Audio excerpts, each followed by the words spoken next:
So after the smashing success of Curse of the Black Pearl, which I've already reviewed on this channel to commemorate its 20th anniversary, Disney kind of realized that they had a franchise on their hands. And they decided to go ahead and shoot not one, but 2 sequels back to back. The first of those 2 sequels, of course, would be Dead Man's Chest, which would release in the year 2006.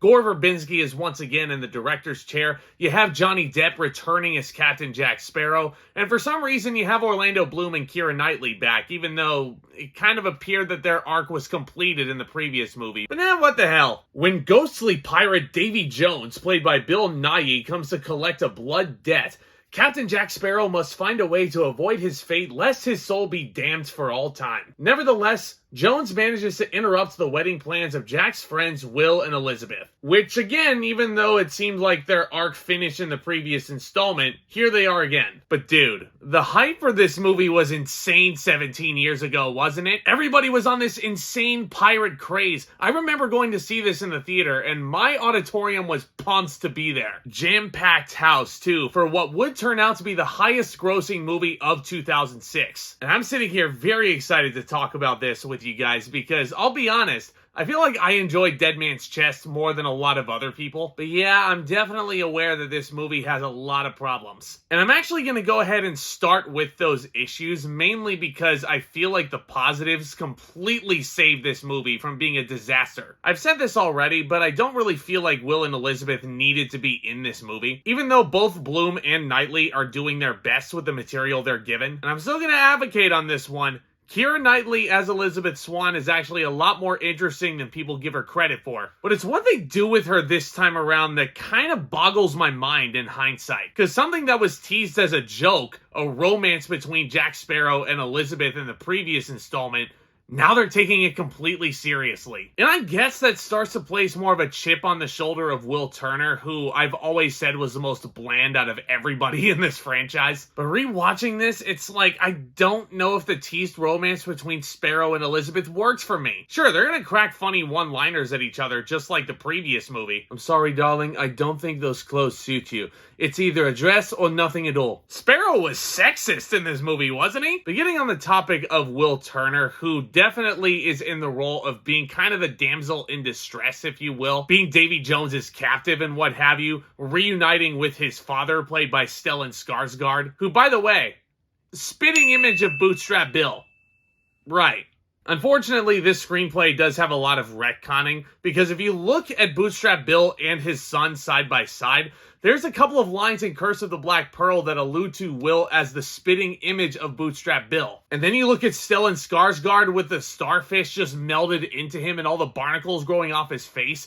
Doesn't look a damn thing like his son. Even if you take all that crap off his face, Will Turner doesn't look a damn thing like Stellan Skarsgård. Sure, there is a very traumatizing sequence where Bootstrap Bill has to whip his son at the behest of the villain. And yeah, it's unfortunate that I'm saying this, but I'm gonna go ahead and say it anyway. If you thought Will was boring in the first movie, you ain't seen nothing yet. The whole sequence where he's playing a dice game with Davy Jones should be the most captivating and compelling thing you should see in the whole movie. And unfortunately, the way Will's written isn't holding up his end of the scene. Because what Bill Nighy is doing in this movie is so freaking awesome. Davy Jones as a villain, I think, is extremely underrated. I love the design of this thing with the tentacles coming out of his face. They almost feel like they're characters of their own in a way. And this is what I was talking about. There are so many positives to Dead Man's Chest that make it a very, very fun watch that I feel like it makes you forget about all the negative stuff that's going on. And a frightening villain who's after his heart inside the titular Dead Man's Chest,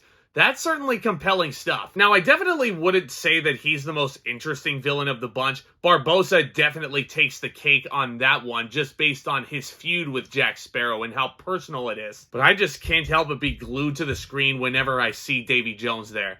His presence is so freaking cool. Speaking of presence, how about Jack Sparrow? Johnny Depp freaking killing it once again, getting one of the best entrances, I think, ever. Towards the opening of this movie, there are captives being thrown in coffins out to sea, and Sparrow basically bursts out of a coffin that's in the ocean. It's almost like these writers saw what The Undertaker was doing on WWE television around this time. They were looking at it and they were probably like, yeah, we can make that cool in our own way. We can make that quirky in our own Jack Sparrow way. And man, Johnny Depp again was just so much fun to watch. The slapstick in this movie is really goddamn funny. There's a lot of really imaginative sequences involving this tribe that tries to eat Johnny Depp and Orlando Bloom and what have you, and Johnny Depp is running away from them. This movie's just filled with memes, and I love the sword fight that takes place aboard this gigantic pinwheel that's in motion, and Captain Jack is stuck in between there for a bit. There's just so much inventive material going on here that it kind of makes me forgive a lot of the boring aspects of Dead Man's Chest. Well, not to mention, you also have this. I got a jar of dirt,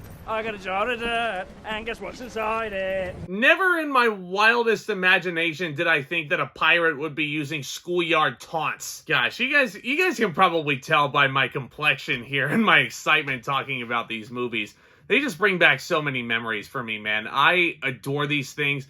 I don't care how stupid or silly they can get, because Dead Man's Chest can certainly get way bonkers in the plausibility category, oh my word. But just the effort that Disney threw into this and the CGI, the Kraken sequence is also super impressive for 2006. Lots of really wonderful set pieces, loads of swashbuckling mayhem to be had here. And not to mention, it never strays away from its source material and pays proper homage to the ride that it's based on. If you look at that whole bar fight, you see a dude popping in and out of a well and all that stuff. The dog with the keys, of course, makes another appearance. Like, I don't know what else to tell you guys. I really dig this movie. I think Gore Verbinski did wonderful with it once again. The movie looks absolutely, the Blu-ray transfer, absolutely breathtaking. And yeah, even though there are certain sequences that feel repetitive if you think about it, there's certain characters that I definitely could have done without. All in all, guys, Dead Man's Chest is a fun time. Certainly worthy of being the highest grossing movie of the year it came out in. I'm gonna give Dead Man's Chest a B. If you haven't revisited this movie in a while, I would definitely recommend giving it another watch. I, for one, this is a spoiler alert, I think that this is the very best pirate sequel that we've gotten. We'll dig deeper into that with my review of At World's End, so keep an eye out for that one. And that's another thing. I feel like Dead Man's Chest and At World's End, you can't really watch those two separated because they were in fact shot back to back. And Dead Man's Chest does end on a cliffhanger with Captain Barbossa coming down the steps and offering himself to be the leader to go out on this crew to save Sparrow, which I gotta tell you was certainly a crowd-pleasing moment back in 2006 that nobody saw coming. That was pretty much them saying, to be continued. But look out for my review of At World's End amongst a bevy of other videos. Let me know what you thought of Dead Man's Chest down in the comment section below, too. Did you guys think that this was the best pirate sequel? Do you disagree? I would love to discuss it all down there in the comments. Making these videos is fun. Getting to interact with you guys makes things all the more fun for me. If you're a new viewer, do hit that subscribe button and smash the like button. Really helps continue to grow this awesome community here. Guys, y'all are the best. Look forward to more reviews very soon. And with all that being said, back talk, commence.